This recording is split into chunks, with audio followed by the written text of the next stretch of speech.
सबको जय मसीह की, प्रेज द लॉर्ड। खुदा के मीठे मधुर जयवंत और जय नाम में एक बार फिर मैं आप सबका इस यहोवा फैमिली फेलोशिप में वेलकम करता हूं और सबको यीशु मसीह नासरी के नाम में खुशामदीद कहता हूं।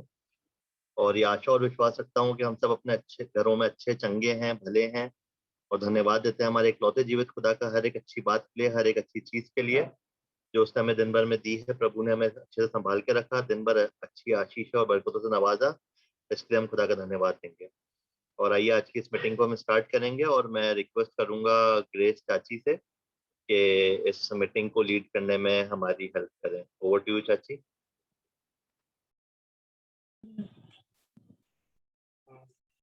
Praise the Lord. सभी को जय मसीह की। आइए हम मीटिंग में आगे बढ़ते हैं। मैं बाइबल में से एक आयत पढ़ूंगी, नीति वचन 3 बाब उसकी 7वीं आयत। अपनी दृष्टि में बुद्धिमान न होना, यहोवा का भय मानना और बुराई से अलग रहना। आमीन। अब मैं रिक्वेस्ट करूंगी ओपनिंग प्रेयर के लिए ग्रेस भाभी को कि वो ओपनिंग प्रेयर में हमारी अगुवाई करें और जितनी भी प्रेयर रिक्वेस्ट है उन्हें भी उसमें वो करें, याद करें। आइए हम सब दुआ करें। आवाज आ रही है मेरी? जी हाँ। आइए हम सब दुआ करते हैं, धन्यवाद देते हैं प्यारे प्रभु जी आज दिन भर के लिए। हम आपके पास आए हैं और आज दिन भर के लिए हम आपको धन्यवाद देते हैं प्यारे प्रभु जी। धन्यवाद देते हैं प्यारे प्रभु जी, आज तूने हमें अच्छी तरह रखा, हर परेशानी हारी बीमारी से बचाकर जिंदों की जमीन पर जिंदा रखा प्यारे प्रभु जी। इसके लिए तुझे लाख लाख धन्यवाद देते हैं। धन्यवाद देते हैं प्यारे प्रभु जी, तूने हर एक को स्वस्थ रखा, हर एक को आपस में मिलाया प्यारे प्रभु जी। इसके लिए तुझे लाख लाख धन्यवाद देते हैं प्यारे प्रभु जी। धन्यवाद देते हैं यहोवा ग्रुप के लिए प्यारे प्रभु जी, जिस तरह से सुचारू रूप से चलता है वैसा ही चलता रहे प्यारे प्रभु जी। हर एक किसी में प्यार मोहब्बत की संगति रहे प्यारे प्रभु जी। तू हम सबके साथ हो, सबकी बड़ी से बड़ी मदद कर प्यारे प्रभु जी। धन्यवाद दिए चाहते प्यारे प्रभु जी उन लोगों के लिए जो तेरा नाम पुकार रहे थे और ठीक हो गए हैं प्यारे प्रभु जी, उसके लिए तुझे धन्यवाद देते हैं मेरे प्यारे प्रभु जी। धन्यवाद दिए चाहती हूँ अजय भैया के लिए प्यारे प्रभु जी, आपने हमारी दुआओं को सुना और हमारी दुआ कबूल हुई, इसके लिए तुझे लाख लाख धन्यवाद देते हैं प्यारे प्रभु जी। आपने कहा है मांगोगे तो दिया जाएगा, ढूंढोगे तो पाओगे प्यारे प्रभु जी। हम मांगते हमें मिलता है, इसके लिए तुझे लाख लाख धन्यवाद देते हैं प्यारे प्रभु जी। आप हमारी दुआओं को सुनते हैं और हमारी सारी दुआएं कबूल होती हैं प्यारे प्रभु जी, इसके लिए तुझे लाख लाख धन्यवाद दिए चाहती हूँ प्यारे प्रभु जी। मैं तेरे से अब अर्ज मिन्नत करती हूँ पूरे ग्रुप के लिए प्यारे प्रभु जी। हमारे ग्रुप में जो भी हारी बीमारी परेशानी है, किसी भी तरह की, किसी भी फैमिली में कोई भी प्रॉब्लम है, आपसी प्रॉब्लम है प्यारे प्रभु जी, सबको दूर कर, सबको अपनी नजदीकी में ला प्यारे प्रभु जी। सबको अपनी नजदीकी में बना कर रख और अपनी नजदीकी में बना प्यारे प्रभु जी। अपना आशीष उन लोगों के पास दे प्यारे प्रभु जी। तो हम सबके साथ हो, सबकी बड़ी से बड़ी मदद कर मेरे प्यारे प्रभु जी। मैं तेरे से और जन्मत करती हूँ प्यारे प्रभु जी, जितने भी जगह जगह तेरे लोग तेरी प्रचार कर रहे हैं प्यारे प्रभु जी, और तुझे तेरे लोगों को सताया जा रहा है प्यारे प्रभु जी। शैतान हम जबरदस्त हो रहा है प्यारे प्रभु जी, बहुत जोरावर हो रहा है प्यारे प्रभु जी। तुझसे डांट, आपने आंधी तूफान सबको डांटा प्यारे प्रभु जी। मैं तेरे से दुआ करती हूँ, इस वक्त शैतान ने इतना हमला करा हुआ है ईसाइयों पे प्यारे प्रभु जी, तो उनकी दुआओं को सुन प्यारे प्रभु जी। वो तेरे बंदे हैं, तुझे पुकार रहे हैं, तो उनकी मदद हिफाजत कर प्यारे प्रभु जी। शैतान को डांट प्यारे प्रभु जी, शैतान हमारे बीच में से चला जाए मेरे प्यारे प्रभु जी। तो हम सबके साथ हो प्यारे प्रभु जी। मैं कोमल के लिए दुआ करती हूँ, उसके ब्रदर के लिए और उसके सिस्टर के लिए दुआ करती हूँ। और प्यारे प्रभु जी, जो कुछ भी उनकी कमी पेशी है उसे दूर दफा कर। और मैं तेरे से दुआ करूं उसके ब्रदर के लिए प्यारे प्रभु जी, आपने हर एक किसी का एक जोड़ा बनाया है, तो उस जोड़े को जाहिर कर और उनको वो बरकत से अपने नवाज मेरे प्यारे प्रभु जी। तो सबके साथ हो। मैं तेरे से अंशुल के लिए दुआ करती हूँ प्यारे प्रभु जी, जिस तरह तूने उसको बरकत दी और जबकि आज उसकी शादी है प्यारे प्रभु जी, इस जोड़े को बनाकर रखना, अपनी नजदीकी में बनाए रखना प्यारे प्रभु जी। अपनी तमाम बरकतों से नवाजना प्यारे प्रभु जी, ताकि ये जोड़ा तेरी नजदीकी में बना रहे प्यारे प्रभु जी। किसी भी तरह की कोई परेशानी उस फैमिली में ना आ पाए। अच्छी तरह शादी हो जाए प्यारे प्रभु जी। जिस तरह तूने काना गली में तमाम शादी में बरकत दी थी प्यारे प्रभु जी, उनकी भी शादी में हर काम अच्छी तरह हो प्यारे प्रभु जी। पूरी बरकत से उन सबको रखना प्यारे प्रभु जी, अपनी बरकत नवाजना, बरकत से नवाज के रखना मेरे प्यारे प्रभु जी। तूने कहा मांगते हैं तो उसे मिलता है प्यारे प्रभु जी। हम तेरे से मिन्नत करते हैं प्यारे प्रभु जी, तेरे लोग हैं, तेरे से दुआ की होगी उन्होंने प्यारे प्रभु जी, उनके शादी में कोई भी कमी पेशी ना होने पाए प्यारे प्रभु जी। मैं तेरे से दुआ करती हूँ तमाम उन लोगों के लिए जो बीमार हैं, बुजुर्ग हैं प्यारे प्रभु जी, इस बीमारी के पेंडे में प्यारे प्रभु जी, कमजोरी में है, लाचार है प्यारे प्रभु जी, तेरी नजदीकी में नहीं आ पाते हैं प्यारे प्रभु जी। तू उनके दिलों से बात कर। आपने कहा है आप मांगते हैं तो आप हमें देते हैं प्यारे प्रभु जी, सब तेरे से मांगते हैं। तूने ये बरकत देना मेरे प्यारे प्रभु जी, तुम सबके साथ हो। यह हुआ ग्रुप के एक एक बच्चे के साथ हो, छोटे बच्चों के साथ हो प्यारे प्रभु जी। तूने ये अच्छा जरिया निकाला है कि ये छोटे बच्चे भी तेरी हमद और शिताइश कर सकते हैं प्यारे प्रभु जी। ये प्यारे प्रभु जी ये ना सोचे कि हम तेरे से दूर है, संडे स्कूल नहीं हो रहे मेरे प्यारे प्रभु जी, चर्च नहीं जा पा रहे हैं प्यारे प्रभु जी, पर अपना ये जरिया निकाला, इसके लिए तुझे लाख लाख धन्यवाद देती हूँ मेरे प्यारे प्रभु जी। तू तमाम बच्चों के दिलों से बात कर, अपनी नजदीकी में बनाए रख, ताकि ये आगे चल के एक मजबूत कलीसिया बन सके। उसी तरह मैं तेरे से दुआ करती हूँ तमाम जवानों के लिए प्यारे प्रभु जी, हर जवान को तू अपनी पंखों के तले रख, अपनी पनाह में रख मेरे प्यारे प्रभु जी। आप इनकी हर परेशानी, हर बीमारी में इनकी मदद हिफाजत करना प्यारे प्रभु जी। तू सबके साथ हो, सबकी बड़ी से बड़ी मदद कर प्यारे प्रभु जी। आपने कहा है मांगोगे तो तुम्हें दिया जाएगा, ढूंढोगे तो पाते हैं प्यारे प्रभु जी। आपने आज तक मेरी दुआओं को सुना है। ओ प्यारे प्रभु जी, मैं तेरे से दुआ करती हूँ नेहा के लिए, इसके अंदर जो भी दुख और तकलीफ परेशानियों से दूर दफा कर प्यारे प्रभु जी। शैतान इसके अंदर से जाए प्यारे प्रभु जी। शैतानी हमला होता है मेरे प्यारे प्रभु जी बीमारी के रूप में, पर ये घबराए नहीं, हर परेशानी में तुझे याद करने वाली बने प्यारे प्रभु जी। आज तक मेरी दुआ खाली नहीं गई है। तो इस बच्ची के अंदर जो भी दुख और तकलीफ परेशानियां दूर दफा कर मेरे प्यारे प्रभु जी। मैं तेरे से खास तौर से धन्यवाद देती हूँ क्वीनी दीदी के लिए मेरे प्यारे प्रभु जी। आपने हमारी दुआओं को सुना, आपने हमारी दुआ खाली नहीं जाने दी प्यारे प्रभु जी, इसके लिए तुझे लाख लाख धन्यवाद देती हूँ प्यारे प्रभु जी। तू हम सबके साथ हो, सबके बड़े से उम्मीद कर। मैं तेरे से तमाम ईसाइयों के लिए दुआ करती हूँ प्यारे प्रभु जी, तमाम चर्चिस के लिए दुआ करती हूँ, जितने भी लोग हैं, डीएस हैं, पादरी हैं, जो भी हैं प्यारे प्रभु जी, तेरी हम शिताई करे, तेरा प्रचार कर रहे हैं, और जितने भी अगुवे निकले हैं प्यारे प्रभु जी, तो उनकी मदद हिफाजत करना। तो हम सबके साथ हो, सबकी बड़ी से मदद कर। यह हुआ ग्रुप के जितने भी बुजुर्ग हैं ते उनको तेरे सामने रखती हूँ, सबकी मदद हिफाजत करना पर प्यारे प्रभु जी। बुजुर्ग की हालत में तो उनको उनका मददगार होना, उनकी उनको हिम्मत और ताकत और कुव्वत देना मेरे प्यारे प्रभु जी। तो हम सबके साथ हो, सबकी बड़ी से मदद कर। जिसके दिल में जो भी परेशानी है, हारी है, बीमारी है, सब दूर करना। तो अब जो कुछ भी हम पढ़ते हैं प्यारे प्रभु जी बाइबल में से, जो कुछ भी तेरे सामने रखा जाता है, ये ना हो मेरे प्यारे प्रभु जी की एक कान से सुने दूसरे से निकाल दे मेरे प्यारे प्रभु जी। उस पर अमल करने वाले बने प्यारे प्रभु जी। ये ग्रुप एक मजबूत ग्रुप बनने वाला बने प्यारे प्रभु। इस ग्रुप को और बढ़ा, ताकि ये हम आपस में एक दूसरे से प्यार मोहब्बत से रहें, और ये ग्रुप आगे बढ़ता चला जाए प्यारे प्रभु जी। इसकी नींव मजबूत रहे प्यारे प्रभु जी। तुम्हारे साथ हो, हमारी बड़ी से बड़ी मदद कर। अब हमारा गीतों का गाया जाना और बाइबल का पढ़ा जाना, और जो कुछ भी हमें कलाम सिखाया जाता है प्यारे प्रभु जी, उस पर हम अमल करने वाले बने।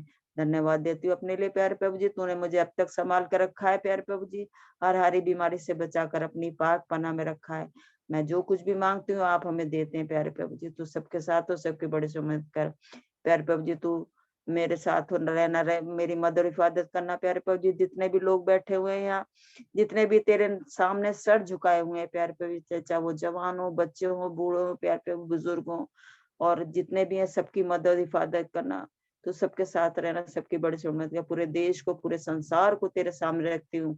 खास तौर से प्रेयर करती हूँ प्यारे प्रभु जी इस कोरोना वायरस के लिए प्यारे प्रभु जी। थोड़ा बहुत रह गया है प्यारे प्रभु जी, अभी भी शैतान काम कर रहा है, तो इसे दूर कर, सबकी सुधि लेना मेरे प्यारे प्रभु जी। जितने भी हॉस्पिटलों में तेरे को पुकार रहे, तो उनकी मदद हिफाजत करना, उनकी दुआओं को सुनना प्यारे प्रभु जी। तू सबके साथ हो। और प्यारे प्रभु जी बहुत से लोग बागों को तूने अपने पास बुला लिया है, उनकी रूहों को कबूल करना, उनके घरों में शांति देना मेरे प्यारे प्रभु जी। उनको ये इनायत बख्शना कि ये समझने वाले बने तूने दिया, तूने लिया, तेरा नाम मुबारक हो मेरे प्यारे प्रभु जी। तमाम गमज़दा परिवारों को तेरे सामने रखती हूँ प्यारे प्रभु जी। उनको ये कुव्वत नियात फरमाना कि ये समझने वाले बने प्यारे प्रभु जी, तू दे सकता है तो तू ले भी सकता है। हमारे शरीरों पर तेरा अधिकार नहीं है प्यारे प्रभु जी। ये एक मंदिर है प्यारे प्रभु जी, इसको हमें नाश करने का भी अधिकार नहीं है। वो मेरे प्यारे प्रभु जी, तू हमारे दिलों से बात कर, हमारे दिलों में रह मेरे प्यारे प्रभु जी। तमाम लोगों को तेरे सामने रखती हूँ प्यारे प्रभु जी। अब जो कुछ भी हम करते हैं उस पर तेरी आशीष हो। इंटरनेट पे प्यारे प्रभु जी शैतानी हमले से बचा कर रखना मेरे प्यारे प्रभु जी। हर तरह से सुचारू रूप से ये सभा चल सके मेरे प्यारे प्रभु जी। तू हम सबके साथ हो, सबकी बड़ी से उम्मीद कर प्यारे प्रभु जी। मांगने से पहले आप जानते हैं कि हम सब लोगों को किस किस चीज की आवश्यकता है, उसकी पूर्ति कीजिएगा प्यारे प्रभु जी। मेरी छोटी सी दुआ को सुन और कबूल कर, तेरे प्यारे बेटे यीशु मसीह के नाम से मांगती हूँ। आमीन, आमीन, आमीन।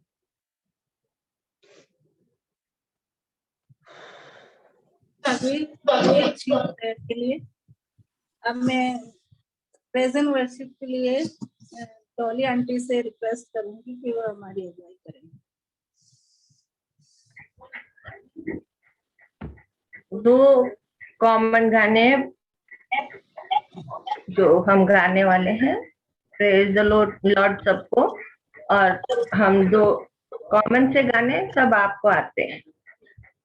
तो आइए हम परमेश्वर की तारीफ में गीत गाएं। तारी तारी मिल के करो सारे तारी, तारी तारी मिल के करो सारे तारी। यीशु की जो है प्यारा मुझी, यीशु की जो है प्यारा मुझी, उसने ही हम सबको बनाया। जो कुछ दिखता उसने रचाया, उसने ही हम सबको बनाया। जो कुछ दिखता उसने रचाया, सारे जहां का वो शहंशाह, सारे जहां का वो शहंशाह। तारी तारी मिल के करो सारे तारी, तारी तारी मिल के करो सारे तारी। पापों से वो पाक है करता, सारी खताएं माफ वो करता। पापों से वो माफ है करता, सारी खताएं माफ वो करता। सारे रोगों को करता चंगा, सारे रोगों को करता चंगा।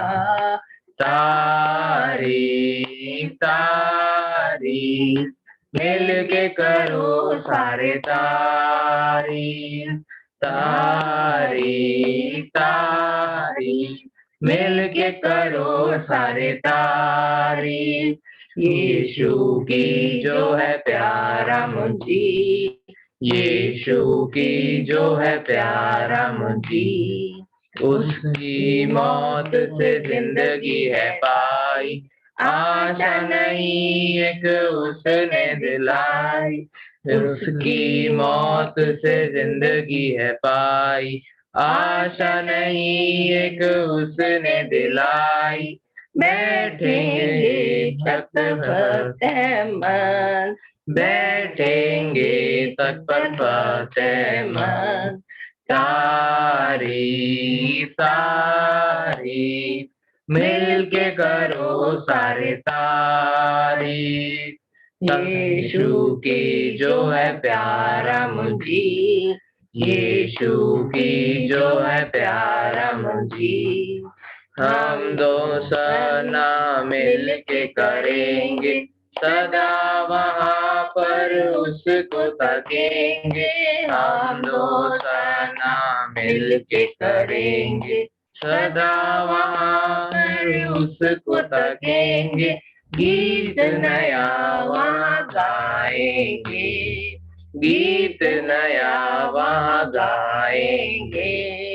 तारीफ तारीफ मिलके करो सारे तारीफ, यीशु की जो है प्यारा मुंशी, यीशु की जो है प्यारा मुंशी। दूसरा की चलो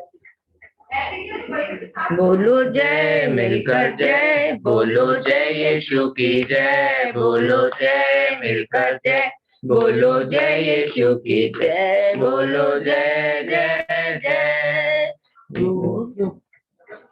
प्रेम तेरे की यही मन में भर दे अपनी प्रीत, प्रेम तेरे की यही मन में भर दे अपनी प्रीत, तेरे प्रेम के गाए गीत, तेरे प्रेम के गाए गीत। क्या हुआ, गलत खा दिया हमने। बोलो जय मिलकर जय, बोलो जय यीशु की जय, बोलो जय मिलकर जय, बोलो जय यीशु की जय, बोलो जय जय जय। क्रूस पर अपना खून बहा, मुझ पापी को दी शिफा, क्रूस पर अपना खून बहा, मुझ पापी को दी शिफा। मन मेरे तू बोल सदा, मन मेरे तू बोल सदा, बोलो जय मिलकर जय, बोलो जय यीशु की जय, बोलो जय मिलकर जय, बोलो जय यीशु की जय, बोलो जय जय जय। तेरी खिदमत की ये शान, खुद ही दाता खुद ही दान, तेरी कुदरत की ये शान, खुद ही दाता खुद ही दान, पूरे कर मन के अरमान, पूरे कर मन के अरमान, बोलो जय मिलकर जय, बोलो जय यीशु की जय, बोलो जय मिलकर जय, बोलो जय यीशु की जय, बोलो जय जय जय। खिदमत अपनी ले मुझसे, इस मंदिर में तू बसे, खिदमत अपनी ले मुझसे, इस मंदिर में तू बसे, हिंद में तेरा नाम रहे, हिंद में तेरा नाम रहे, बोलो जय मिलकर जय, बोलो जय यीशु की जय, बोलो जय मिलकर जय, बोलो जय यीशु की जय, बोलो जय जय जय। बोलो जय जय मसीह की।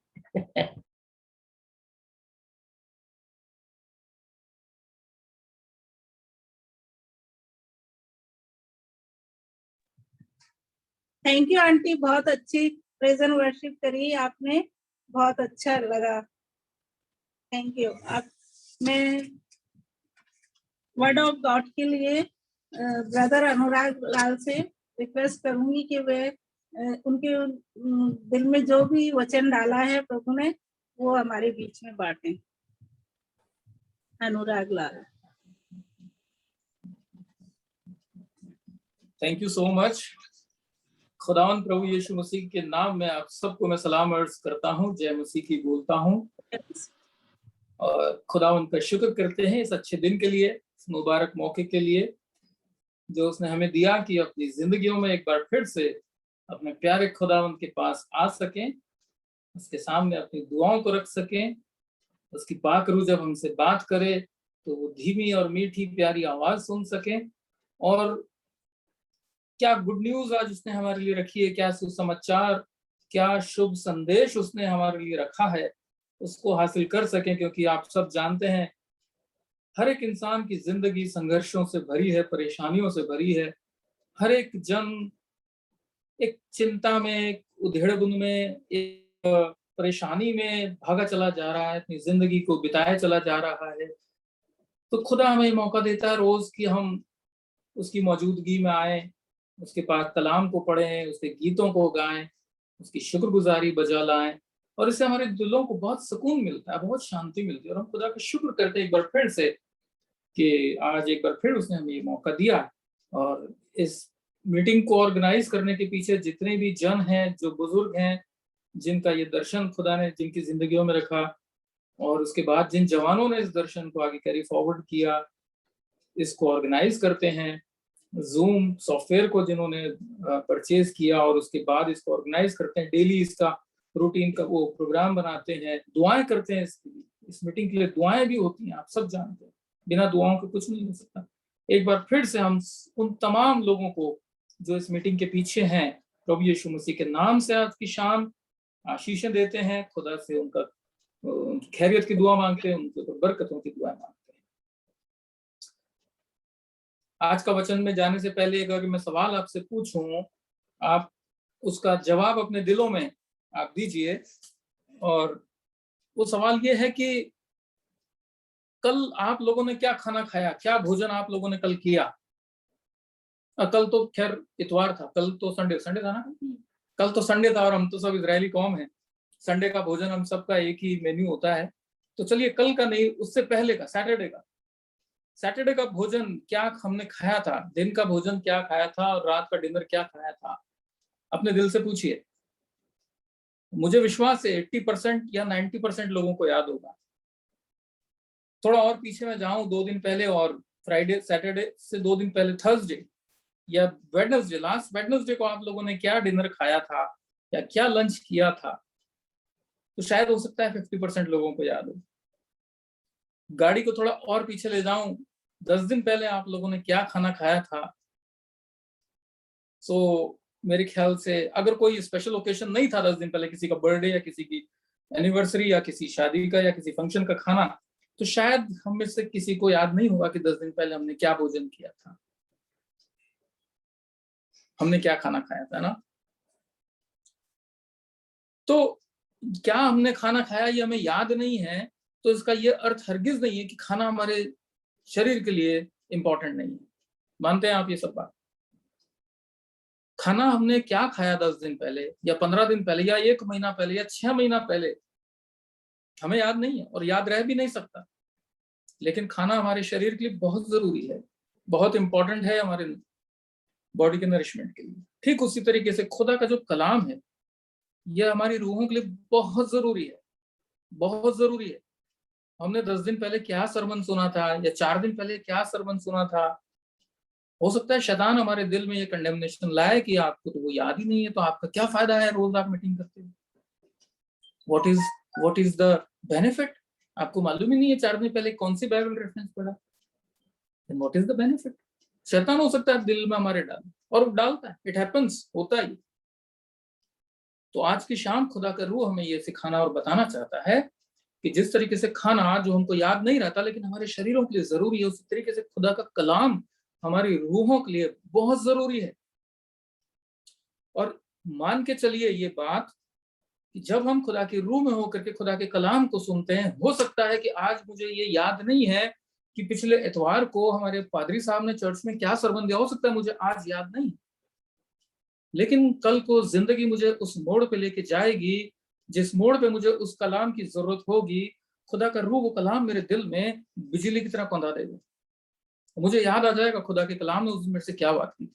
आप मानिए इस बात, यकीन करिए, इस पे विश्वास करिए। ये मैं पर्सनल एक्सपीरियंस से बोल रहा हूँ और आप में से बहुतों का भी ये एक्सपीरियंस होगा। जिंदगी के जब मुश्किल दौर से हम निकलते हैं, हमें वो कलाम याद आता है कि फलाना दिन फलाने खुदा के बंदे ने खुदा के रूह में होकर के खुदा के कलाम से ये बात करी थी, और हम उस मुश्किल परिस्थिति से बड़ी आसानी से निकल जाते हैं। तो ये हमारे लिए बहुत इंपॉर्टेंट है कि जब हम रोज खुदा की हजूरी में आते हैं, उसके कलाम को सुनते हैं, उसको हम महत्वहीन ना समझें कि क्या है, रोज ही तो करते हैं, हमें नहीं मालूम कौन सा कलाम हमारी जिंदगी के लिए किस दिन बहुत इंपॉर्टेंट हो जाएगा। तो ये हमारी खुशनसीबी कह लीजिए, या कह लीजिए कि खुदा का बहुत बड़ा फजल है हमारे ऊपर कि हम रोज खुदा में उसके कलाम को सुनते हैं, और हमारे आने वाली जिंदगी जो जितने भी दिन की खुदा ने दी है, हमें नहीं मालूम, उनके लिए ताकत, उन दिनों के लिए ताकत हासिल करते हैं। खुदा आपको बहुत आयत के साथ बरकत दे। तमाम उन लोगों को जो खुदा के रूह में होकर के खुदा के कलाम को आप लोगों के साथ बांटते हैं, जितने जवान हैं, जितनी महिलाएं हैं, जितने बुजुर्ग हैं, पास्टर हैं हमारे बीच में, उन सब के लिए आज की शाम हम प्रभु यीशु मसीह के नाम से बरकतें मांगते हैं, क्योंकि हमारी जिंदगियों के लिए वो कलाम के बीजों को बोते हैं जो हमारे दिल में रहता है, चाहे हमारे दिमाग से उतर जाए लेकिन हमारे दिल में रहता है, और ठीक वक्त पे वो फल देता है जब हमें उसकी जरूरत होती है। खुदा का शुक्र करते हैं, आज एक और मौका उसने हमें दिया कि उसके जिंदा कलाम से हम कुछ और सीख सकें, ताकि हमारी रूहानी जिंदगी एक और स्टेप आगे बढ़ सके, एक कदम हम और आगे बढ़ सकें और खुदा के नजदीक पहुंच सकें, क्योंकि ये हमारे लिए जरूरी है।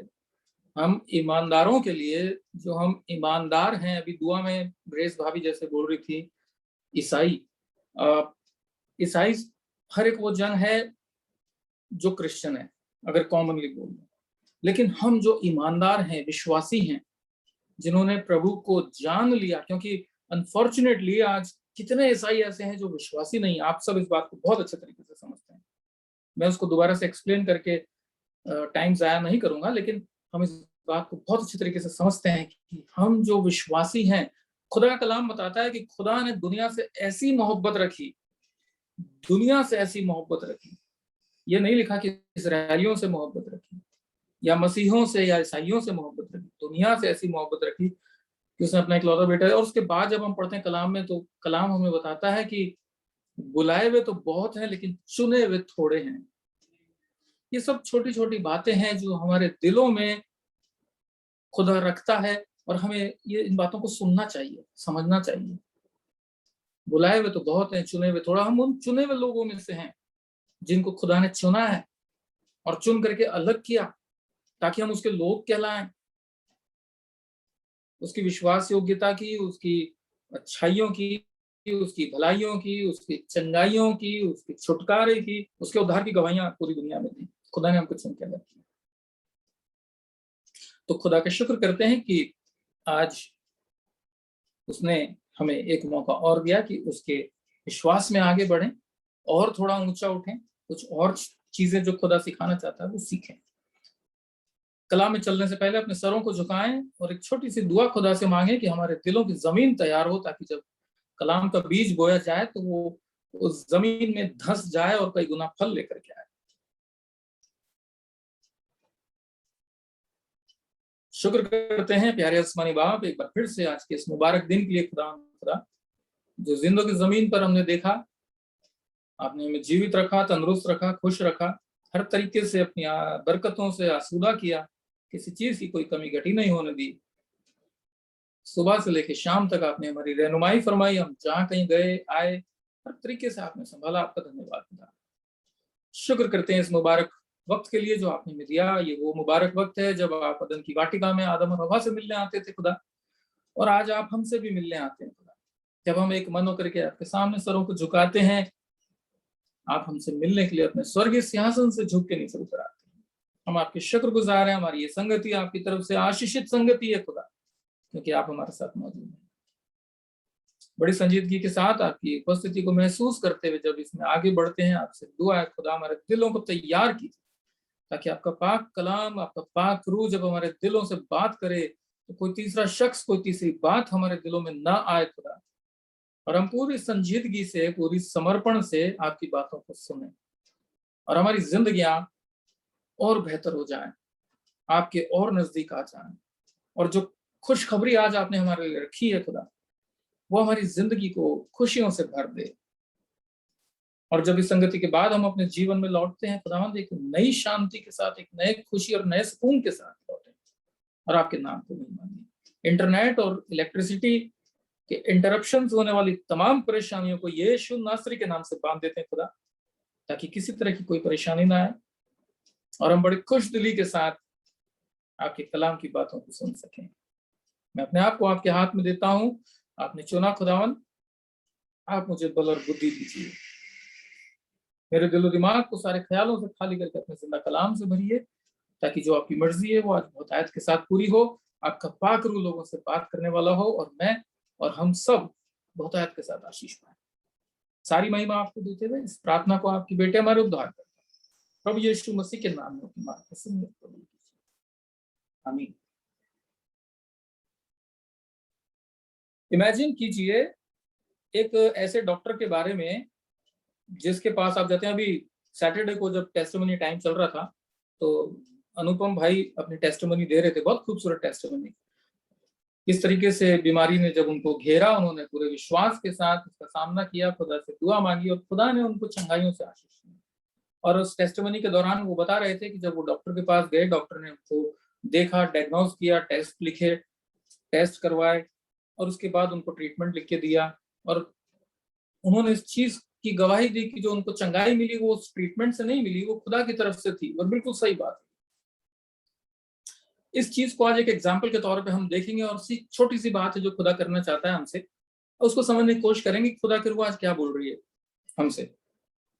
तो वो एग्जाम्पल अगर हम लेते हैं और हम इमेजिन करें एक ऐसे डॉक्टर के बारे में जिसके पास हम अपनी बीमारी को लेकर के जाते हैं, अपनी तकलीफ को लेकर के जाते हैं और जाके डॉक्टर साहब से कहते हैं कि डॉक्टर साहब मुझे फलाना फलाना तकलीफ है, मेरे बदन में फलाना जगह दर्द है, या मुझे बुखार है, या मुझे खांसी उठती है, जो भी, मतलब इमेजिन कर लीजिए आप अपने दिलों में कि हम डॉक्टर के पास गए हैं और अपनी तकलीफ हमने डॉक्टर को बताई। अब डॉक्टर साहब ने अपने कानों में अपना आला डाला और हमको चेक किया, स्टेथोस्कोप जिसको बोलते हैं, और जो प्राइमरी इन्वेस्टिगेशन हुआ उसके बाद डॉक्टर ने हमको कागज पे लिख करके कुछ जांच कराने के लिए दिए कि आप फलाना एक्सरे कराओ या ब्लड की जांचें कराओ। हम तुरंत जाते हैं और वो सब जांचें कराते हैं और रिपोर्ट लेकर के धड़कते हुए दिल से डॉक्टर के पास आते हैं कि अब डॉक्टर क्या कहेगा। और डॉक्टर बड़े संजीदगी से उन सारी रिपोर्टों को देखता है, सारे कैलकुलेशंस को देखता है, सारी जो वैल्यूज आई हैं और जो स्टैंडर्ड होना चाहिए उनसे उनको कंपेयर करता है। और उस दौरान हम बड़े खामोश तन करके उसके सामने बैठे रहते हैं कि डॉक्टर साहब क्या बोलेंगे। और उसके बाद जो डॉक्टर है वो बड़े भारी आवाज में हमको बताता है कि साहब आपको फलाना बीमारी है और आपके शरीर में ये अलामत है और ये तकलीफ है। इसके बाद अगर वो डॉक्टर चुप हो जाए, इसके बाद अगर वो डॉक्टर आपको इलाज ना बताए उसका, तो क्या वो डॉक्टर किसी काम का है? किसी काम का है वो डॉक्टर?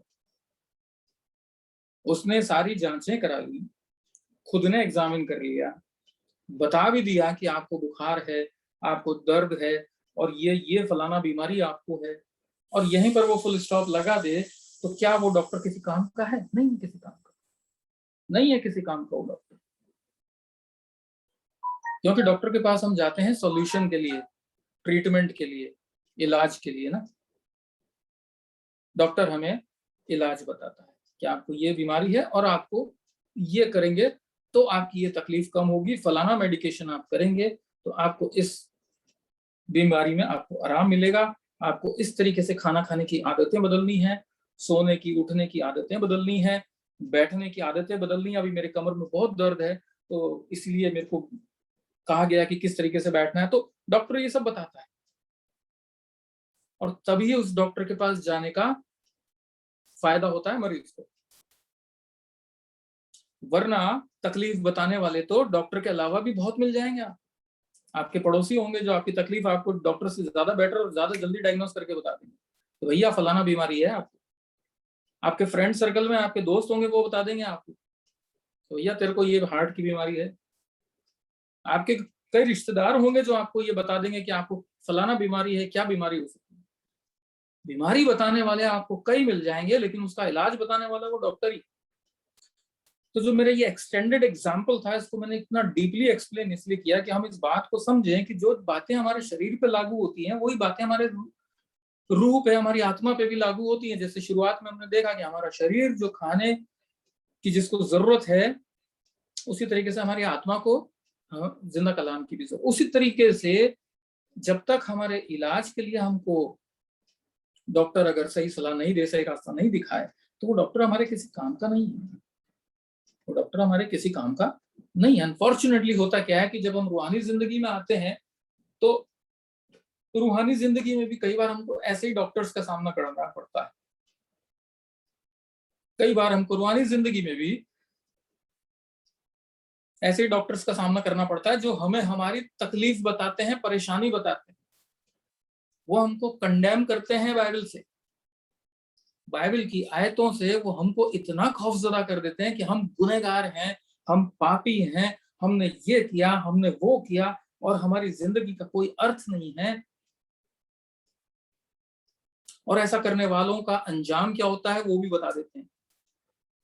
तो बाइबल में लिखा है, गलत नहीं बताते, वो सही बताते हैं। मैं उनको क्रिटिसाइज नहीं कर रहा हूँ, जज नहीं कर रहा हूँ, वो जो बताते हैं सही बताते हैं, लेकिन अधूरा बताते हैं, अधूरा बताते हैं, है ना। कलाम बताता है कि जो गुनाह के रास्ते पर चलता है उसकी जो अंजाम है वो हमेशा की मौत है, अनंत मृत्यु, वही है, और सही बताते हैं।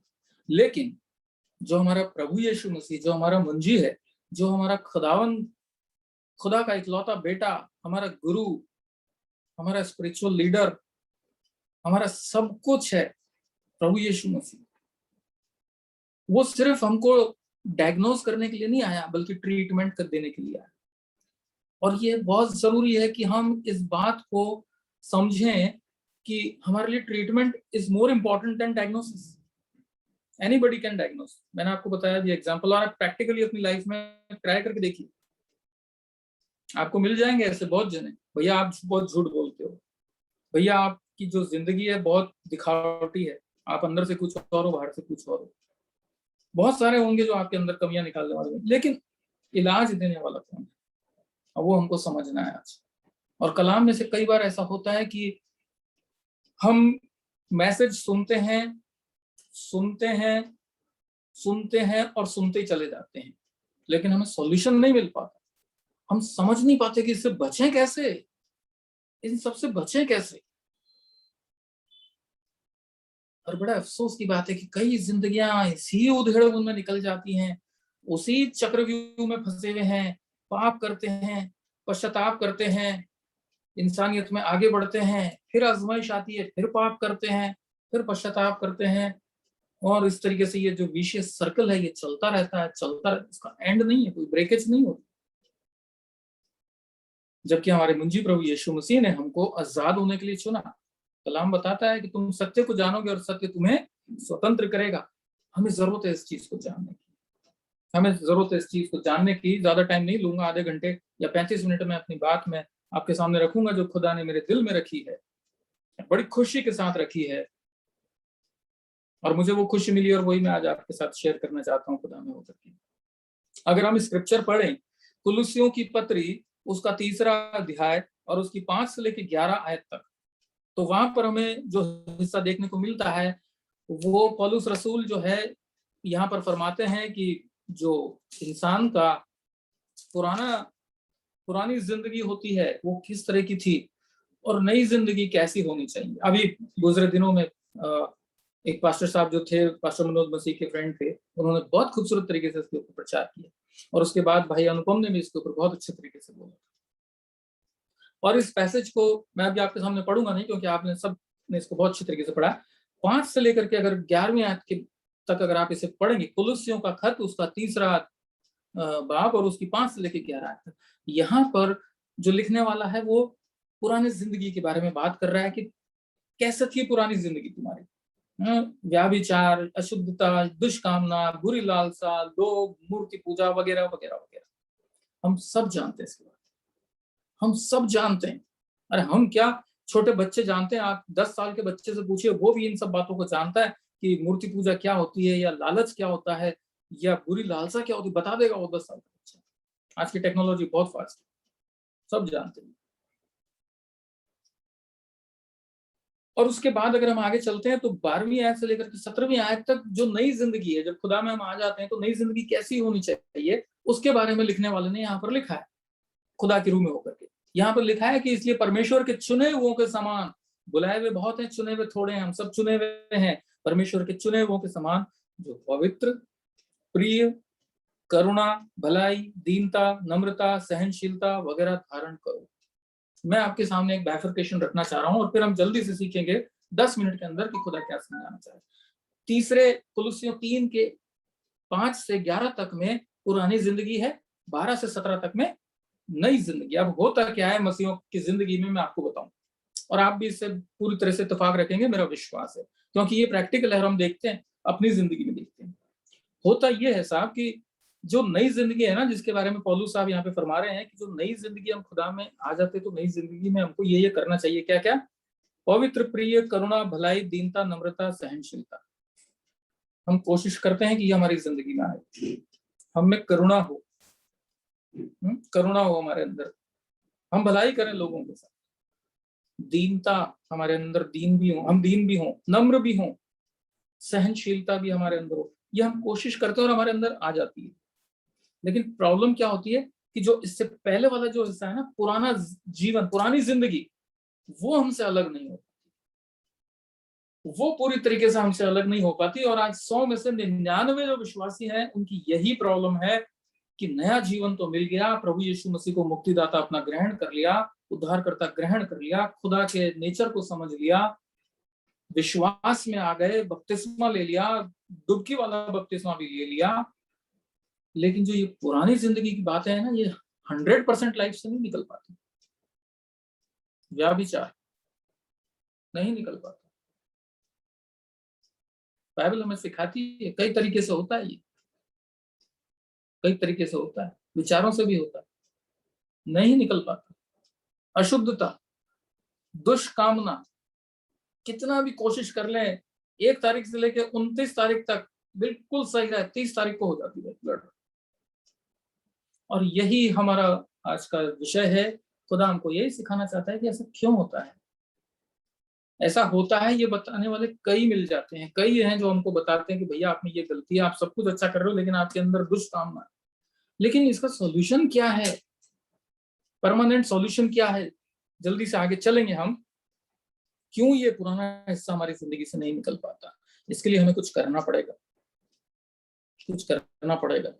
अब क्या करना पड़ेगा? साथ दुआ करनी पड़ेगी, सुबह जल्दी उठना पड़ेगा, बाइबल पढ़नी पड़ेगी, खुदा के साथ चलना पड़ेगा। हाँ बिल्कुल सही, ये चीजें करना पड़ेगा। लेकिन इसके साथ भी खुदा मुंजी प्रभु यीशु मसीह ने कहा कुछ करने के लिए, वो भी करना पड़ेगा। और वही आज हम सीखना चाहते हैं, खुदा हमको सिखाएगा। यूहन्ना रचित सुसमाचार, उसका 5वां अध्याय, उसका 39 वर्ड्स अगर आप पढ़े मेरे साथ निकाल करके, यूहन्ना 5:39, तो वहां पर प्रभु यीशु मसीह एक बात बोल रहे हैं बड़ी अनोखी। आप भी मेरे साथ उस आयत को पढ़िए, बहुत खूबसूरत है। क्या कहते हैं?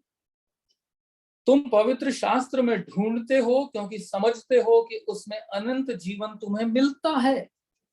तुम पवित्र शास्त्र में ढूंढते हो क्योंकि समझते हो कि उसमें अनंत जीवन तुम्हें मिलता है। एक बात बताइए, एक खजाने का नक्शा, 2 अलग अलग चीजें हैं। एक तो खजाना जो कहीं छुपा हुआ है अनजान जगह पे, हमें नहीं मालूम कहाँ है, सीक्रेट प्लेस पर है वो खजाना, और एक उसका नक्शा जो कि सामने अवेलेबल है। दोनों की अपनी इंपॉर्टेंस है। खजाना तो है ही बेशकीमती खजाना, और नक्शा उसकी अपनी अलग इंपॉर्टेंस है। अगर आपको नक्शा मिल जाए तो क्या आपको खजाना मिल गया? नहीं मिला, नहीं मिला ना खजाना। आपको तो नक्शा मिला है, वो नक्शा अपने आप में खजाना नहीं है, वो आपको उस खजाने तक लेके जा सकता है। आप समझे बात को? उस नक्शे को फॉलो करके आप उस खजाने तक पहुंच सकते हैं। वो नक्शा खजाना नहीं है अपने आप में। प्रभु यीशु मसीह ने क्या कहा? तुम पवित्र शास्त्र में ढूंढते हो क्योंकि समझते हो कि उसमें अनंत जीवन तुम्हें मिलता है। हो सकता है आप में से कईयों को मेरी बात कड़वी लगेगी, लेकिन खुदा के रूह में होकर के इसको समझने की कोशिश कीजिए। खुदा के रूह में होकर के इसको समझने की कोशिश कीजिए। प्रभु यीशु मसीह ने कहा, तुम सोचते हो कि पवित्र शास्त्र में अनंत जीवन तुम्हें मिलता है। बहुत गहरी लाइन है ये। मतलब जो खुदा का कलाम है, ये जो खुदा का कलाम है, जो खुदा की रूह में होकर के 40 से ज्यादा ऑथर्स ने 1600 साल में लिखा, ये नक्शा है। ये नक्शा है मेरे और आपके लिए। खजाना तो कहीं और है। खजाना तो कहीं और है। इब्रानियों के पत्र में लिखा है कि वो अनंत का विश्राम अभी बाकी है, जहां हमें पहुंचना है। इजरायली कौम जब मिस्र से निकली थी, कनान में उनको पहुंचना बाकी था। उस जंगल में उनको बहुत मशक्कत के दिन बिताने थे, क्योंकि उनकी हरकतें ऐसी थी। उनका विश्राम का स्थान आना बाकी था। उसी तरीके से हमारे लिए भी अभी विश्राम का स्थान दूर है। अभी हमें इस जंगल में निकलना है, और इस जंगल में निकलते वक्त जो नक्शा है ना, वो ये बाइबल है। अनंत जीवन इसमें हमको नहीं, ये हमको अनंत जीवन का रास्ता बता सकती है। यही प्रभु यीशु मसीह ने कहा, यही प्रभु यीशु मसीह ने कहा। तो क्या है वो रास्ता, कैसे हमको मिल सकता है? क्यों ये हमारी जिंदगी में कमजोरियां बार बार आती हैं? खुदा में आ गए, खुदा से मोहब्बत करने लगे, प्रभु यीशु मसीह को उद्धारकर्ता ग्रहण कर लिया, सच्चाई को जान लिया, लेकिन वो आजादी क्यों नहीं मिली? यीशु ने कहा तुम सत्य को जानोगे, सत्य तुम्हें स्वतंत्र करेगा। अभी तक क्यों नहीं किया? वो स्वतंत्रता क्यों नहीं आई? क्यों वो पुरानी आदतें कहीं ना कहीं से छोटे सी दरार में जो घुस के आ जाती है, और मेरे दिमाग में वो ख्याल डाल देती है, और मेरा दिमाग एकदम से पजल हो जाता है, परेशान हो जाता है। आज सुबह से मैं बहुत परेशान। तो क्या फायदा है इन दुआओं का, विश्वास की, जब हम परेशान हैं? क्या फायदा है? कुछ कमी है? वही कमी आज खुदा हमको बताना चाहता है। एक यूहन्ना रचित सुसमाचार, उसका 16वां अध्याय मेरे साथ आप निकाल लीजिए, और उसकी 4 से लेकर के 4 आयत के आधे से हम पढ़ेंगे। तो यहाँ पर प्रभु यीशु मसीह ने कुछ चीजों को क्लियर किया है कि है क्या भैया ये बात, ये रहस्य है क्या। मैंने आरंभ में तुमसे ये बातें इसलिए नहीं कही क्योंकि मैं तुम्हारे साथ था। यीशु मसीह बात कर रहे हैं। परंतु अब मैं अपने भेजने वाले के पास जाता हूँ, और तुम में से कोई मुझसे नहीं पूछता कि तू कहाँ जाता है। परंतु मैंने जो ये बातें तुमसे कही हैं, इसलिए तुम्हारा मन शोक से भर गया, तुम दुखी हो गए, चले दुखी हो गए। यीशु ने कहा मैं तुम्हारे पास से जाता हूँ, तो भी मैं तुमसे सच सच कहता हूँ। Now read it very carefully. तो भी मैं तुमसे सच सच कहता हूँ, तुमसे सच कहता हूँ कि मेरा जाना तुम्हारे लिए अच्छा है, क्योंकि यदि मैं न जाऊं तो वो सहायक तुम्हारे पास न आएगा, परंतु यदि मैं जाऊंगा तो उसे तुम्हारे पास भेजूंगा। नाउ यहाँ पर यीशु मसीह एक सहायक की बात कर रहा है, एक हेल्पर की बात कर रहा है। जो पहला रूल क्लियर होता है हमारी क्रिश्चियन लाइफ का, एक बिलीवर की लाइफ का, वो ये है कि वी नीड अ हेल्पर। हमें एक सहायक चाहिए है। हमें बिना किसी सहायता के हम उद्धार हासिल नहीं कर सकते, हम नहीं कर सकते। अगर ये पॉसिबल होता कि सिर्फ यीशु मसीह की 3.5 साल की जो टीचिंग है, 3.5 साल की जो प्रीचिंग है, 3.5 साल की जो मिनिस्ट्री है, हीलिंग है, उसका इतिहास पढ़ के अगर मैं और आप सच्चे ईमानदार बन जाते ना, तो इस सहायक की जरूरत नहीं होती। खुदा को मालूम था कि ये मिट्टी से बने हुए लोग हैं, इनका जो डीएनए है ना, वो अदन की वाटिका से करप्ट हुआ है। सोडा वाटर बॉटल होती है ना, वो खोलते हैं, उसको कैसे झाग उड़ते एकदम से। जैसे ही ये कलाम की बातों को सुनते एकदम से बहुत सारे झाग आ जाते हैं, लेकिन आहिस्ता आहिस्ता सब बैठ जाते हैं। तो उसको वापस से उबाल लाने के लिए एक सहायक की जरूरत है। यीशु मसीह कह रहे हैं 8वीं आयत, वो आकर संसार को पाप और धार्मिकता और न्याय के विषय में निरुत्तर करेगा। पाप के विषय में इसलिए कि वे मुझ पर विश्वास नहीं करते, और धार्मिकता के विषय में इसलिए वगैरह वगैरह। 12वीं आयत, अब 12वीं आयत सुनिए ध्यान से, क्या कहता है आप यीशु मसीह, मुझे तुमसे और भी बहुत सी बातें कहनी है, परंतु अभी तुम उन्हें सह नहीं सकते।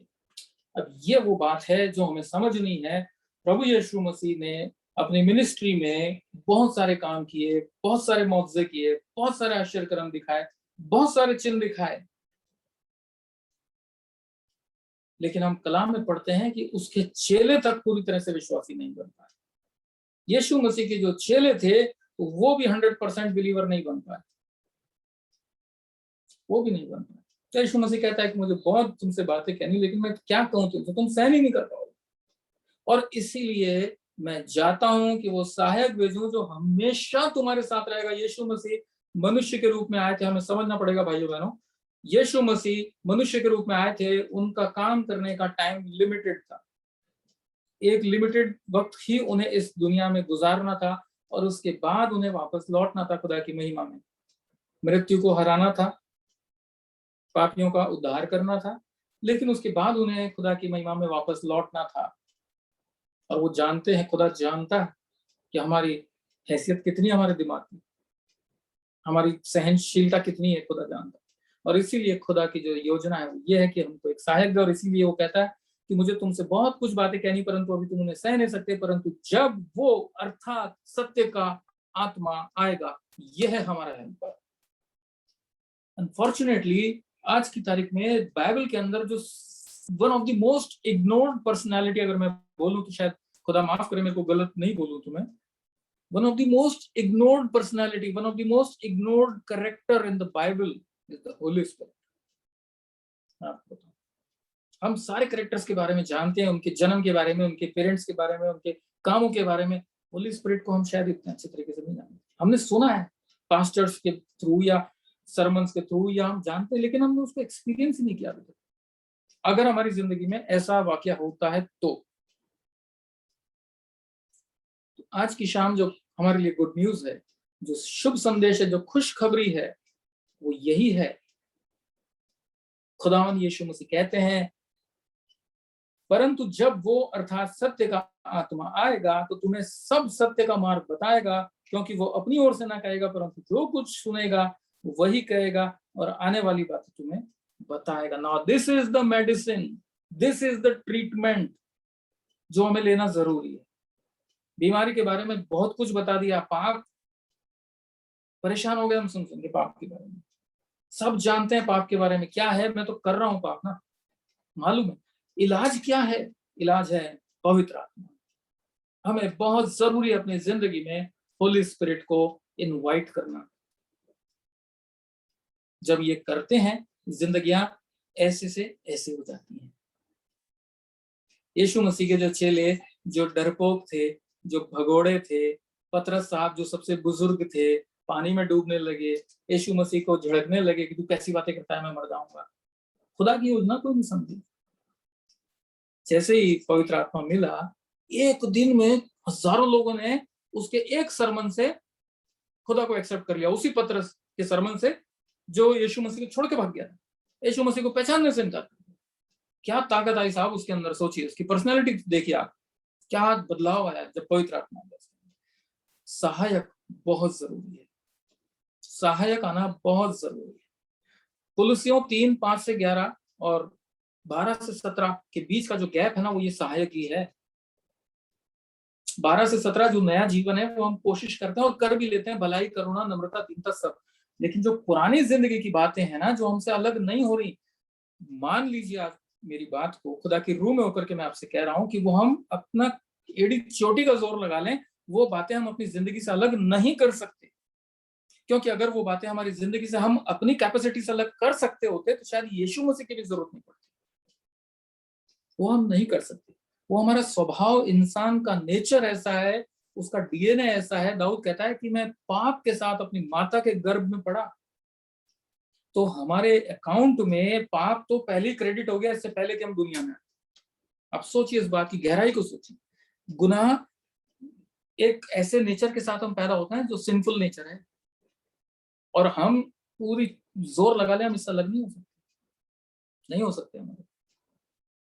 आज मैं आपके सामने खुदा के कलाम को लेकर के, खुदा के रूह में होकर के बातें कर रहा हूं।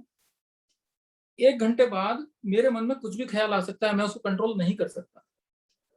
लेकिन अगर मैं अपनी जिंदगी में खुदा की रूह को इनवाइट करता हूं, पवित्र आत्मा को अगर मैं इनवाइट करता हूं, उसे कहता हूं मेरी जिंदगी पे अपना अधिकार कर ले, मेरे दिल दिमाग पर, मेरे विचारों पर अपना अधिकार कर ले,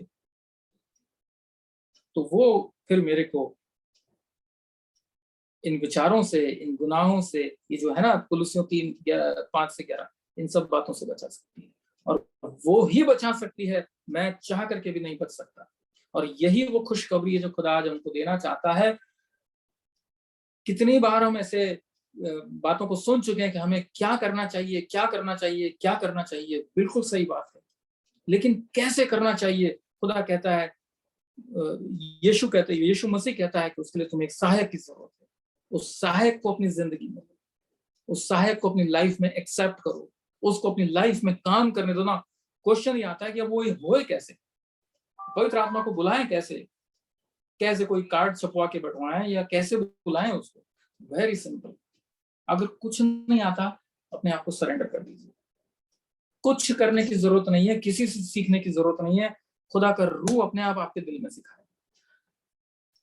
अपने आप को दुनिया से अलग करके, डिस्कनेक्ट करके, खामोशी में अलग बैठ जाए बिल्कुल, और आंखें बंद करके, गौर से सुनिए, आंखें बंद करके दुआ नहीं करनी, दुआ सुननी है। आपको एक धीमी आवाज महसूस होगी, आपको महसूस होगी, आप विश्वास करिए, पर्सनल एक्सपीरियंस से कह रहा हूं। You will be able to listen that voice, जो आपको नहीं समझ में आएगा कि क्या कह रही है, but you will be able to listen. और जब वो आपको लगेगा कि मेरे से कोई बात कर रहा है, उसके बाद आपके अंदर ऐसे ऐसे रेवलेशंस आएंगे, खुदा की वो बातें आपके ऊपर जाहिर होंगी जो शायद कभी हमने समझी नहीं थी। और यही है पवित्र आत्मा का अभिषेक। समय बहुत ज्यादा हो जाएगा, हवाले बहुत है मेरे पास पाक रूह के, लेकिन ये मैं आपको सबसे सिंपलेस्ट तरीका बता रहा हूँ। Every morning when you wake up, जब आप अपने बिस्तर पे उठते हैं, सबसे पहले इनवाइट होली स्पिरिट, पवित्र आत्मा को आमंत्रित कीजिए अपनी जिंदगी में, उसको पूरा अधिकार दीजिए। और जैसे ही ऐसा कोई इंसिडेंस आता है कि आपकी लाइफ में वो पुरानी बातें आने लगी, वो दुष्कामना, वो बुरी लालसा, वो बुरी इच्छा, वो आदतें जो मैं छोड़ना चाहता हूँ नहीं छूट रही, जैसे ही वो आने लगती हैं, तुरंत होली स्पिरिट में भाग के छुप जाए, पनाह ले उसमें। अपने आप से छोड़ने की कोशिश करी, नहीं छूटेगी, नहीं छूटेगी। मैं अपने पर्सनल एक्सपीरियंस से कह रहा हूँ, अपनी बुरी आदत को मैंने ऐसे ही छोड़ा। सॉरी, मैंने नहीं छोड़ा, खुदा की रूह ने छोड़ा। मैंने कितना भी कोशिश करा, वो नहीं छूटती तो नहीं छूटती। लेकिन जिस दिन खुदा के रूह के हाथ में वो चीज सौंप दी और अपने आप उसके पीछे छुपा लिया, अब उस बुरी आदत और मेरे बीच में खुदा का रूह पड़ा है, ये फर्क हो जाता है।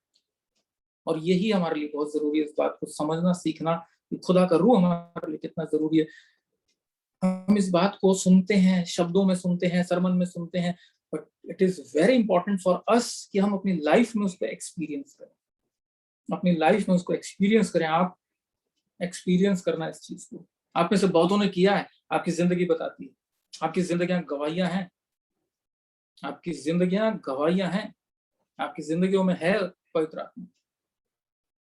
लेकिन कलाम कहता है कि जिसको कमी हो, जिसको घटी हो, बिना शर्म बिना झिझक के मांगे, मैं बहुत आयत के साथ दूंगा। खुदा आज देने को तैयार है। पवित्र आत्मा देना बहुत जरूरी है। डॉक्टर के पास गए, आपने अच्छे डॉक्टर का चुनाव किया, वेरी गुड। आप डॉक्टर के पास गए और भी अच्छा, डॉक्टर ने आपका डायग्नोसिस किया, आपको रिपोर्टें जांचें कराने के लिए किया, आपने वो भी कराई, बहुत ही अच्छा। लेकिन अगर आप उस डॉक्टर की सलाह को मानेंगे नहीं तो इलाज कैसे होगा? इलाज के लिए तो सलाह को मानना पड़ेगा, छुटकारे के लिए तो उस इलाज को लेना पड़ेगा। इलाज यही है, हमारी रूहों का डॉक्टर हमको यही कहता है, पवित्र आत्मा को अपनी जिंदगी में काम करने दो, सत्य के आत्मा को अपनी जिंदगी में काम करने दो। हमें सत्य को जान लेने के बाद इन बातों को दोहराने की जरूरत नहीं है। सुन लीजिए गौर से, बहुत अच्छी बात खुदा ने आज मुझे बताई और मैं आपके साथ शेयर करना चाहता हूँ उस खुशी को। इब्रानियों 6:1-2 में क्या लिखा है, जल्दी से मैं आपके सामने पढ़ता हूँ। इस बात को हम सीखें, हमारे लिए जरूरी है सीखना। वो क्यों जरूरी है वो भी अभी हम समझते हैं इसको। टाइम हो रहा है मेरा, फिर भी मैं आपके 5 मिनट और लूंगा। इब्रानियों 6:1-2 में लिखा है, 6:1-2 में लिखा है, इसीलिए आओ मसीह की शिक्षा की आरंभ की बातों को छोड़कर हम सिद्धता की ओर आगे बढ़ते जाएं और मरे हुए कामों से मन फिराने। गौर से सुनिए, पहला क्या है? मरे हुए कामों से मन फिराने, कहाँ गया? हाँ, और परमेश्वर पर विश्वास करने और बपतिस्मे और हाथ रखने और मरे हुए के जी उठने और अंतिम न्याय की शिक्षा रूपी नींव फिर से ना डालें। आपने पढ़ लिया, आप सब जानते हो, बचपन से आपने पढ़ा है। बार बार कौन आपको बताए, क्यों बताए कि क्या गुनाह है, क्या गलत है, क्या सही है, कैसे तुमको होना चाहिए, ऐसे होना चाहिए, नया जीवन ऐसा होना चाहिए, पुराने जीवन की बात आप सब तो जान लिए। सवाल इंपॉर्टेंट ये कि करें कैसे, ये करें कैसे? तो खुदा का रूह बताता है, खुदा बताता है मेरी रूह को अपनी जिंदगी में काम करने दो। उसने पतरस को बदल दिया, उसने पौलुस, शाऊल को बदल के पौलुस बना दिया, उसने करोड़ों लोगों की जिंदगी बदल दी। जो कमजोर थे उनको क्या मुकाम पे पहुंचा दिया उस पाक रूह ने। हमको क्यों नहीं कर सकता?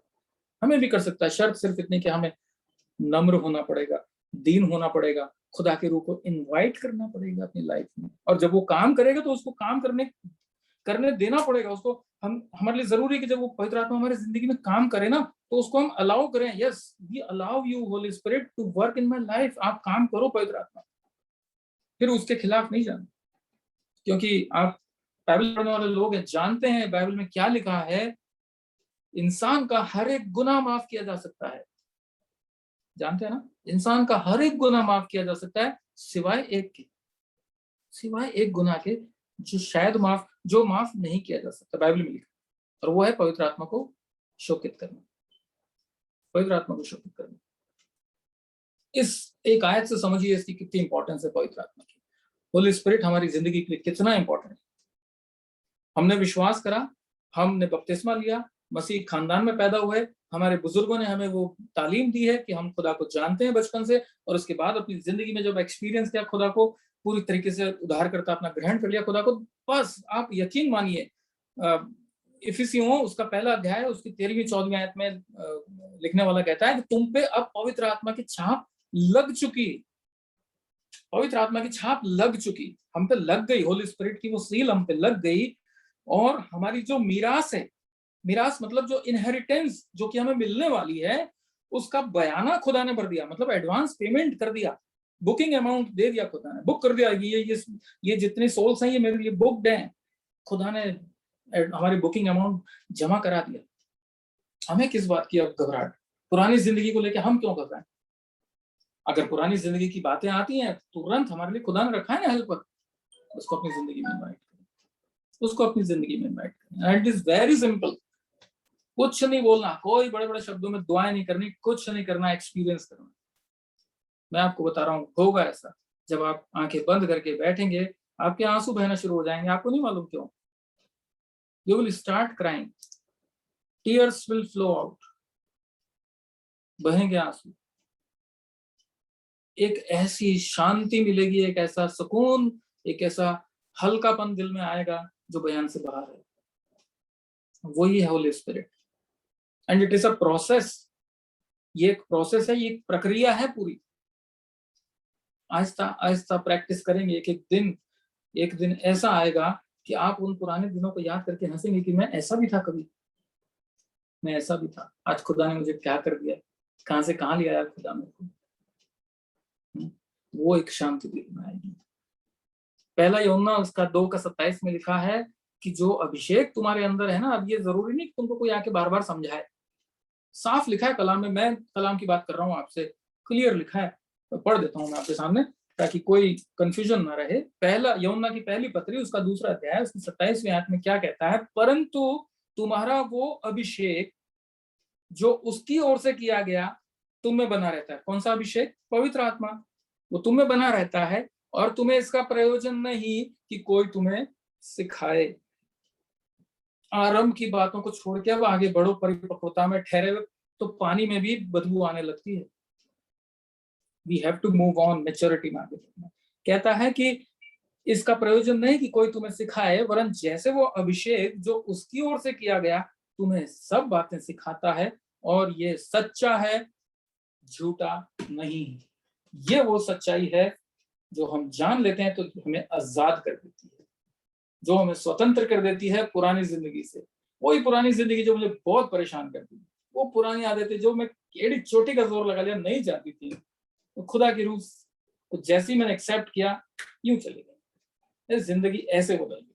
कुलुस्सियों 3:5 से 11 तक जो जिंदगी थी वो 12 से 17 तक अपने आप पहुंच गई, मुझे कोई एफर्ट ही नहीं डालना पड़ा, बस होली स्पिरिट को अपने अंदर काम करने दिया और ये सब कुछ हो गया। तो यही खुशखबरी है अजीजों। समय मैंने आपका ज्यादा ले लिया, मुझे माफ कीजिए, लेकिन जो खुदा ने दिल में बात रखी थी मुझे आप तक पहुंचाना जरूरी था, और इसीलिए मैंने आप तक पूरी बात पहुंचाने की कोशिश की है। खुदा आप सबको बहुत आयत के साथ बरकत दे, खुदा के कलाम पर उसकी आशीष रहे, और जो ये खुशखबरी उसने हमें दी है अपने दिलों में, अपनी जिंदगियों में इसको प्रैक्टिस करें, एक्सपीरियंस करें। मैंने किया है, इसीलिए आपको बता रहा हूँ। एक ऐसी खुशी और एक ऐसा आनंद मिलता है जो बयान से बाहर है, which cannot be explained but can be experienced, जिसका अनुभव किया जा सकता है, बयान नहीं किया जा सकता। आप कीजिए, बहुत मजा आएगा, बहुत अच्छा लगेगा, जिंदगी बदलती चली जाएगी। नए इंसान अपने आप को आईने में देख के नहीं पहचान पाएंगे, बदलते जाएंगे। खुदावंद आपको बहुत तायत के साथ बरकत दे, बहुत तायत के साथ बरकत दे। आइए छोटी सी दुआ करें।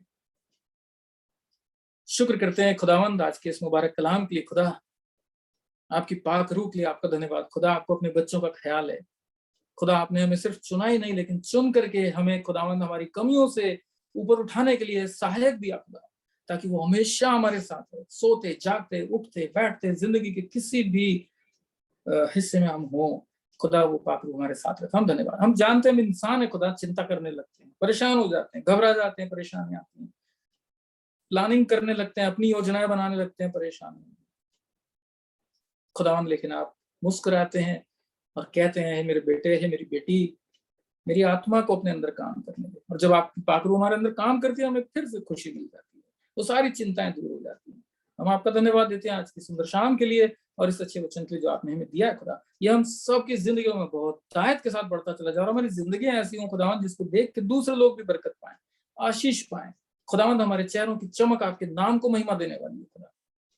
हम सबके साथ सारी महिमा सारा आदर सम्मान सिर्फ आपको देते हैं। उस प्रार्थना को आपके बेटे हमारे उद्धार करता है प्रभु यीशु मसीह के नाम में सुनिए, कबूल फरमाइए, आमीन। थैंक यू आप सबको। जय मसीह की। और एक बार फिर से सॉरी, समय ज्यादा ले लिया मैंने। खुदा आपको बहुत आयत के साथ बरकत दे।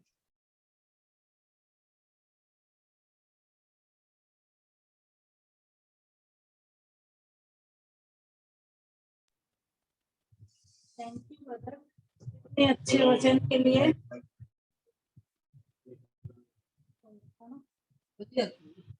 थैंक यू ब्रदर इतने अच्छे वचन के लिए। खुदा आपको बहुत से आशीष दे और हमें इन खुशियों को हासिल करने की हिम्मत और ताकत दे और हम इन वचनों पर चलने वाले हों।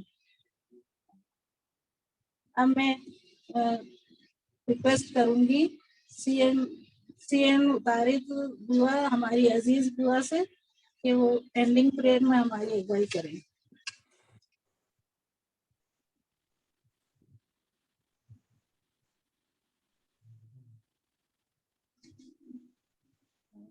आप सबको जय मसीह की। आप सबको सलाम। माँ वॉशरूम गई हुई हैं तो थोड़ा टाइम लगेगा, तो मैं ये एंडिंग प्रेयर कर रहा हूँ। आइए हम अपने सरों को झुकाएं और दुआ मांगे। आसमान और जमीन खाली को मालिक हमारे प्रेम पिता, हम नाचीज बंदे एक बार फिर से आपके सामने अपने सरों को झुकाए हैं। पिता परमेश्वर, आपका धन्यवाद करते हैं सुंदर समय के लिए जो आपने हम सबकी जिंदगी में दिया। और पिता परमेश्वर धन्यवाद करते हैं इस सुंदर वचन का जो भाई अनुराग के द्वारा हम सबको दिया गया। पिता परमेश्वर ये वचन हम सबकी जिंदगी पर असर करने वाला हो, हम इसको सुनकर भूले नहीं परंतु पिता परमेश्वर इस पर अमल करने वाले हो सके। पिता परमेश्वर हमने नहीं परंतु आपने हमें चुना है। पिता परमेश्वर आपने हमें ऐसे देश और ऐसे घर में जन्म दिया जहां पर हम आपका नाम बिना किसी डर और बिना किसी खौफ के ले सकते हैं। पिता परमेश्वर दुआ चाहते हैं इस मंडली के हर एक जन के लिए और पिता परमेश्वर खासतौर से अंशुल के लिए जिसका आज विवाह है। पिता परमेश्वर उसके साथ होइए, उसके परिवार के साथ होइए और नव विवाहित जोड़े को अपनी आशीष और बरकतों से माला माल करिए। प्रभु जी, ये जो रात की बेला हम सब पर आई है इसमें हमारे साथ होइए, रात भर हमें मीठी नींद से सुलाइए और सुबह की रोशनी दिखाइए और कल के लिए जो आपने हमारे लिए काम रख छोड़े वो आपकी मर्जी के अनुसार हम करने वाले हो सके। इस मंडली का हर एक सदस्य के लिए बरकत चाहते हुए ये छोटी सी विनती आप ही के प्यारे बेटे खुदावन यीशु मसीह के नाम से मांगता हूँ, सुनिए और कबूल करें, आमीन। हाय हमारे बाप, तू जो आसमान पर है, तेरा नाम पाक माना जाए, तेरी बादशाहत आए, तेरी मर्जी जैसे आसमान पर पूरी होती है जमीन पर भी हो। हमारे रोज की रोटी आज हमें बख्श दे, जिस तरह अपने कसूरवारों को माफ करते हैं तो भी हमारे कसूर हमें माफ कर। हमें आजमाइश में ना पड़ने दे बल्कि बुराई से बचा, क्योंकि बादशाह, कुदरत और जलाल हमेशा आपका ही है, आमीन। आप सबको जय मसीह की। आप सबको सलाम।